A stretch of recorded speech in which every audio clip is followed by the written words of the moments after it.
चलते हैं श्रीमद् भागवत महापुराण।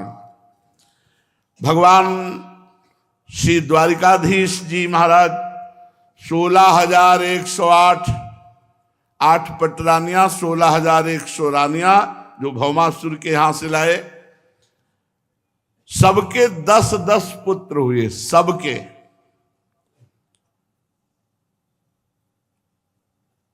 बड़ा परिवार था भगवान का।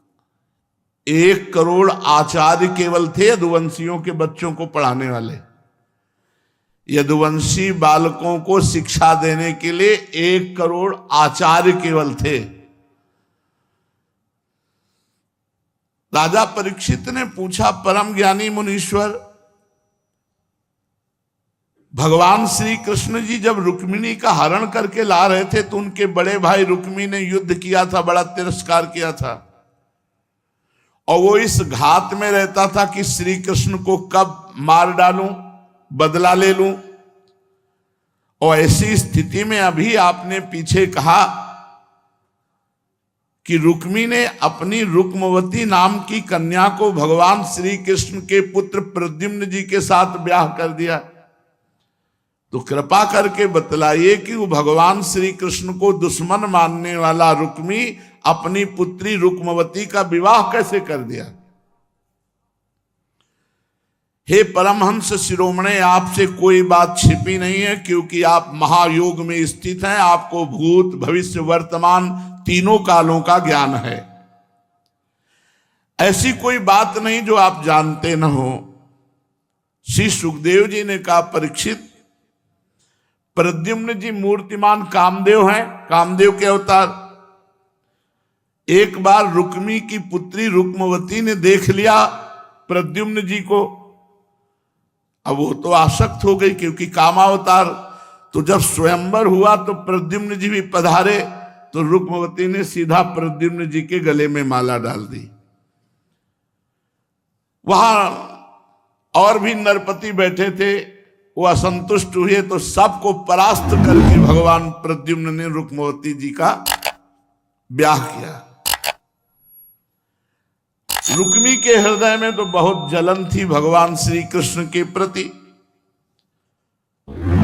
पर जब देखा कि बेटी का ही हमारे मन था, प्रद्युम्न जी को पति रूप में वरण कर लिया, तो सोचा हमारे संबंधी तो है ना, बहन है रुक्मिणी, उनका पुत्र है प्रद्युम्न और पुत्री है रुक्मवती, चलो अपने क्रोध को हम शांत करते हैं।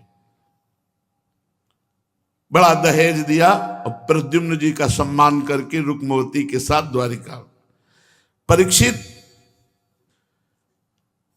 10 पुत्रों के अतिरिक्त रुक्मिणी जी की एक परम सुंदरी कन्या थी, चारुमती। कृतवर्मा के पुत्र बलि ने उसके साथ विवाह किया। रुक्मी भगवान श्री कृष्ण के साथ पुराना वैर अंदर दबा के रखता है। कोई कोई लोग ऐसे होते हैं कि बैर होने पर भी मित्रता का नाटक करते हो, अंदर दबा कर रखते हैं। रुक्मिणी को प्रसन्न करने के लिए रुक्मवती का विवाह प्रद्युम्न जी से हुआ और अपनी पौत्री रोचना का विवाह रुक्मिणी जी के पौत्र प्रद्युम्न जी के पुत्र अनिरुद्ध जी से किया। अब अनिरुद्ध जी के विवाह में श्री कृष्ण जी, बलराम जी, रुक्मिणी जी, प्रद्युम्न जी, सांब जी और द्वारिकावासी सब पधारे हुए थे। विवाह उत्सव निर्विघ्न हुआ। कलिंग नरेश बड़े बड़े घमंडी नरपतियों के साथ रुक्मिणी से कहा कि बलराम जी को ललकारो पांसे के लिए, पांसा खेलने के लिए। बलराम जी को पांसा डालना आता नहीं, पर ललकारोगे तो क्षत्रिय धर्म है, वो जरूर खेलेंगे और हम सब उनको परास्त कर देंगे।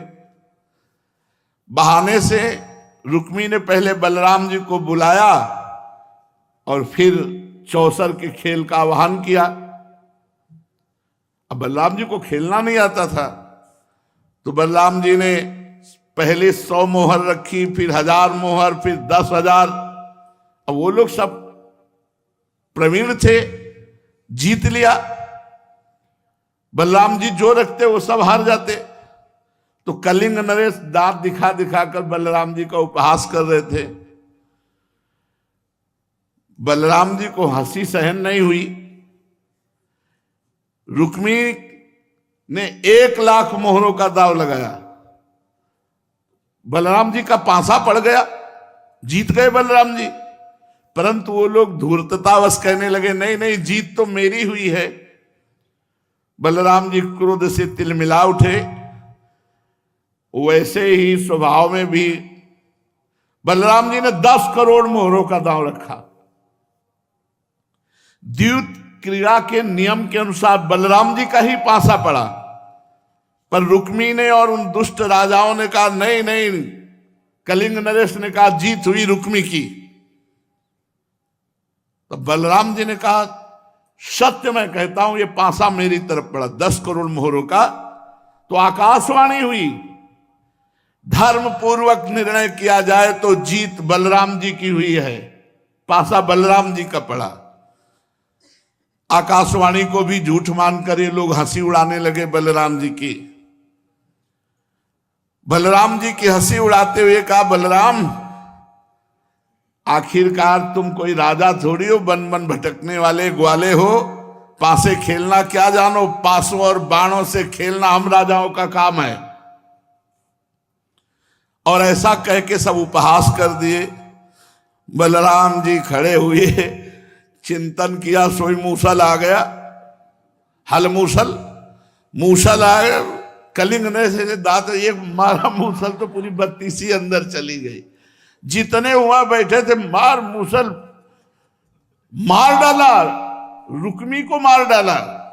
जो रुक्मिणी जी का भाई था बड़ा, मार डाला मूसल। बलराम जी हैं भी तो, अरे भाई इनके क्रोध का, जब जनक जी ने कह दिया सीता जी के स्वयंवर में कोई धनुष नहीं उठा पा रहा था, और राम जी गंभीर मुद्रा में बैठे थे। जनक जी ने कहा अगर मैं ऐसा समझता पृथ्वी वीरों से खाली हो गई है, कोई भगवान शंकर के इस अजगव को उठाने वाला ही नहीं पैदा हुआ, तो मैं कभी ऐसा प्रण नहीं करता कि जो अजगव का खंडन करेगा उसे जानकी को ब्याह दूंगा। मुझसे बहुत बड़ी भूल हो गई, क्योंकि पृथ्वी में अब कोई वीर ही नहीं बचा। तो लक्ष्मण जी ने कोई आज्ञा थोड़ी मांगी थी, कूद पड़े और कहा जनक रघुवंश विभूषण भगवान जहां विराजमान है वहां ऐसी बात कह दी कि वीर नहीं। अरे प्रभु का अनुशासन पाऊं तो इस तुम धनुष की बात कहते हो? इस ब्रह्मांड को कच्चे घड़े की तरह तोड़ दूं, धनुष को 100 योजन ऐसे बरसाती छत्ते को कहते कुकुर मुत्ता, ऐसे बरसाती छत्ते की तरह इसे तोड़ दूं, ब्रह्मांड को कांचे घर की तरह। ब्रह्मांड हिलने लगा। भगवान ने कहा लखनलाल शांत। जहां वो ऐसे तो राम जी रोक देते, तो कहा अगला अवतार जो होगा ना तुमसे बड़े बन के आएंगे, क्योंकि जब मर्यादा है, बड़े रोक रहे तो रुकना। बलराम जी ने मुद्गल का स्मरण किया, मार मुग्दर मार मुसल सबको, रुक्मी को मार डाला। कलिंग नरेश दांत दिखा दिखा कर हंस रहे थे। बलराम जी ने उनकी जो 32 तोड़ी, खून से वो जितने राजा थे मार के किसी की जांग तोड़ दी, किसी के हाथ तोड़ दी, किसी की खोपड़ी फोड़ दी, खून से लथपथ सब वहां से भागे। भगवान श्री कृष्ण ने देखा कि रुक्मिणी जी थोड़ा चेहरा फर्क में पड़ा, कि भाई है मारा गया। श्री कृष्णचंद्र जी ना बलराम जी की तरफ ना रुक्मिणी जी की तरफ, मौन चुप, क्योंकि इधर बोले तो रुक्मिणी जी नाराज हो जाएगी, इधर बोले तो बलराम जी। रुक्मी की मृत्यु पर कुछ नहीं कहा, बिल्कुल मौन रहे भगवान। पर नववधू को लेकर के फिर वहां से विदा हुए। अनिरुद्ध जी का विवाह उषा जी से भी हुआ। ये बड़ा गूढ़ प्रसंग है। महात्मा बलि जी को तो प्राय सबको ही जानते हैं, 3 पग पृथ्वी का दान भगवान वामन को किया। बलि जी के 100 पुत्र थे, उनमें सबसे बड़ा पुत्र था बाणासुर। इसके 1000 भुजाएं थी। भगवान शंकर का नित्य पार्षद। भगवान शंकर एक बार तांडव कर रहे थे तो दो भुजाओं से ताली तांडव के साथ बजाने लगे, तो प्रसन्न होकर भगवान ने कहा जा 1000 भुजा हो जाए। तो 500 इधर 500 इधर, और महान बलशाली, पूरी पृथ्वी में कोई जोड़ नहीं भाई, 500 भुजा इधर 500, 1000 भुजा वाला। जिस पर्वत में जाता भगवान शंकर के दिए हुए बल से मारता टक्कर तो पर्वत फूट जाता। लौट के कैलाश में आए, बोले जगत गुरु भुजाओं की खुजली हो रही, आओ हमारा तुम्हारा युद्ध हो, हमारा चेला हम इसको ललकार दिया, जाओ हमारे समान बलवान से तुम्हारा युद्ध होगा, तुम्हारी भुजाओं की खुजली नहीं, भुजाएं ही मिट जाएंगी। दैत्यराज बाणासुर भगवान शंकर का परम भक्त था, समाज में बड़ा आदर था और बड़ा बुद्धिमान था। बाणासुर की रमणीय राजधानी शोणितपुर, भगवान शंकर की कृपा इतनी थी कि इंद्रादि देवता नौकर चाकर की तरह बाणासुर की आज्ञा का पालन करते थे। ऐसा महाबली बाणासुर। भगवान शंकर शरणागत रक्षक हैं। भगवान शंकर शोणितपुर राजधानी की रक्षा करने का व्रत दिया।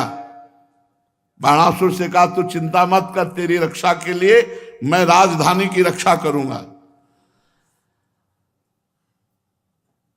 बल का घमंड जब आ गया तो भगवान शंकर ने ये कहा कि मेरे समान बलवान मिलेगा। अब वो नहीं समझ पाए।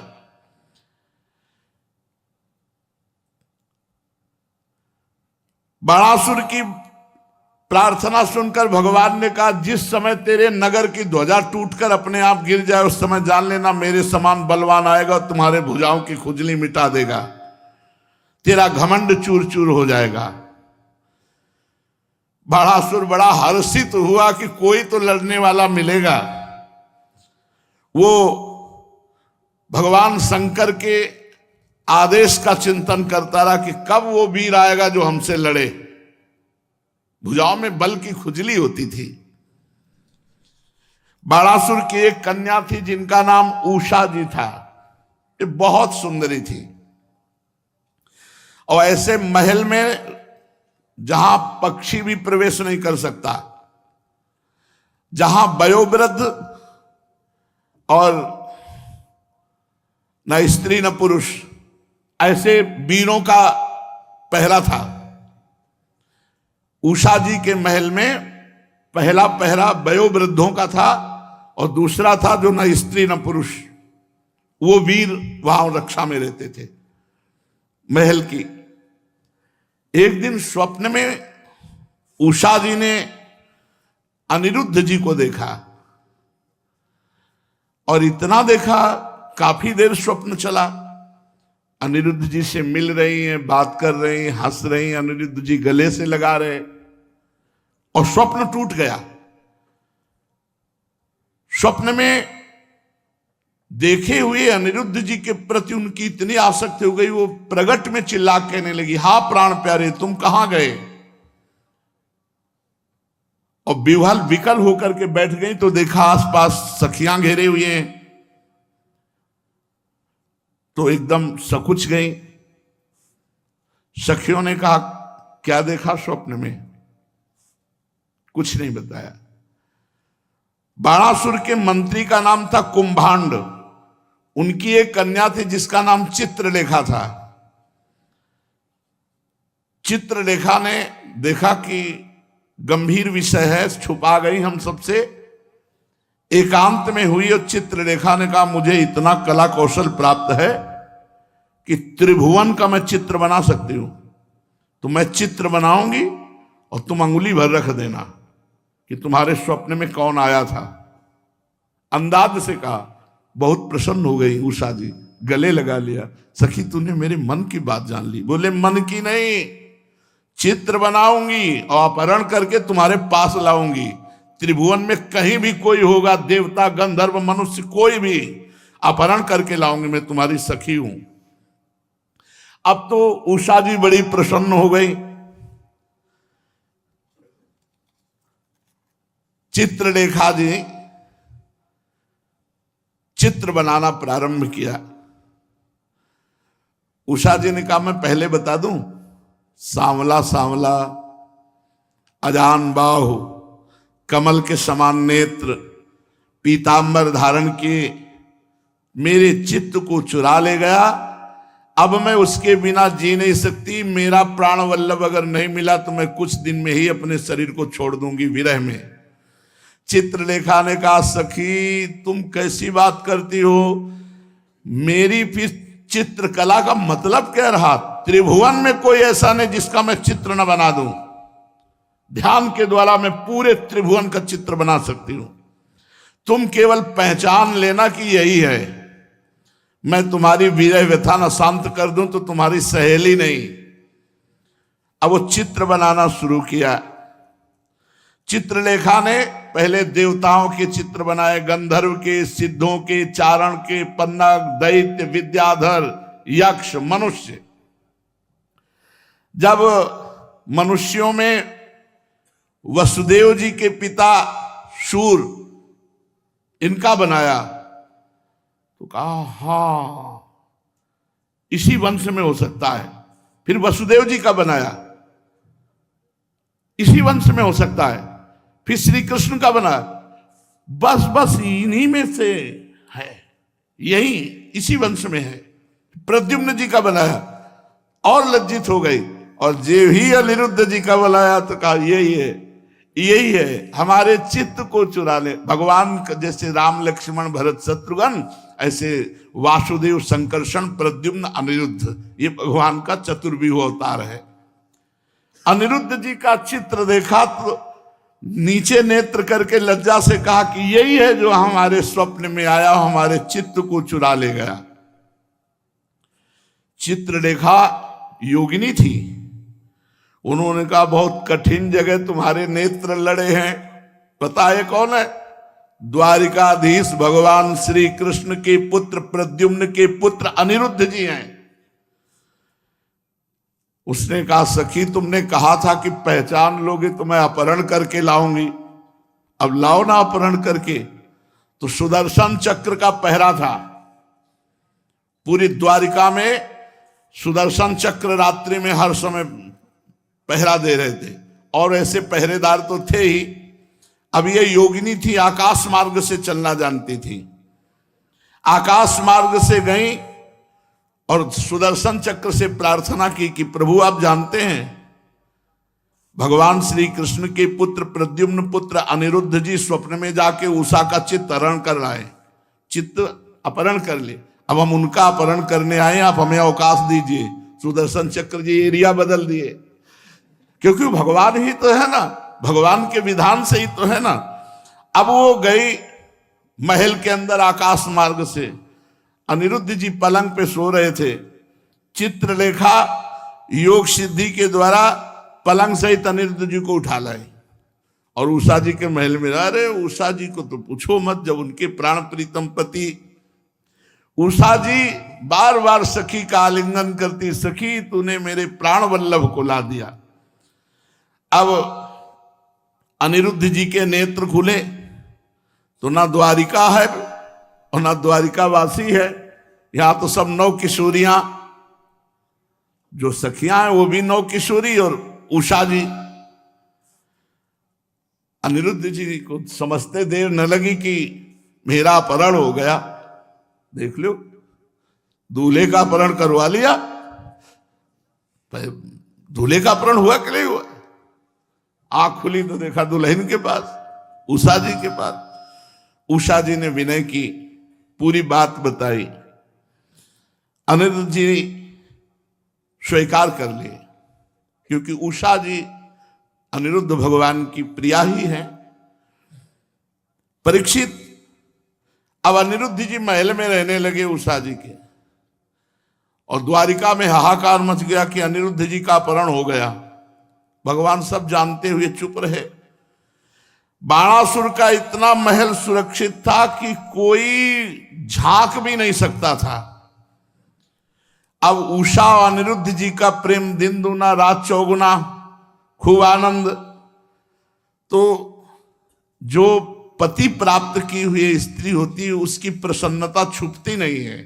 अनुकूल पति मिल जाने पर वो हर्षित होती है और शारीरिक लक्षण बदल जाते हैं। जो कौमारपन होता है वो क्षीण होने लगता है। तो बड़े सुंदर सुंदर पदार्थ खाना पीना, चौसर खेलना, हंसना, ये सब। एक दिन अंतःपुर की सुरक्षा का प्रधान जो वृद्ध था, उसने देखा, उसने बाणासुर को सूचना पहुंचाई, महाराज मैं जो जबान से बोलने जा रहा हूं मुझे प्राण दंड न दिया जाए। बोले बोलो। बोले मैं आपको पक्का कह सकता हूं कि आपकी पुत्री कुमारपना को नष्ट कर चुकी है। अब वो कुमारी नहीं रही। उसके शरीर के चिन्ह ऐसे स्पष्ट प्रतीत हो रहे हैं जिससे उसको पति की प्राप्ति हो चुकी है। पहरेदार बिल्कुल सुरक्षित, चिड़िया भी प्रवेश नहीं कर सकती महाराज। पर कैसे कुंवारपन नष्ट हुआ हम अंदर नहीं जा सकते, इसलिए बता नहीं सकते।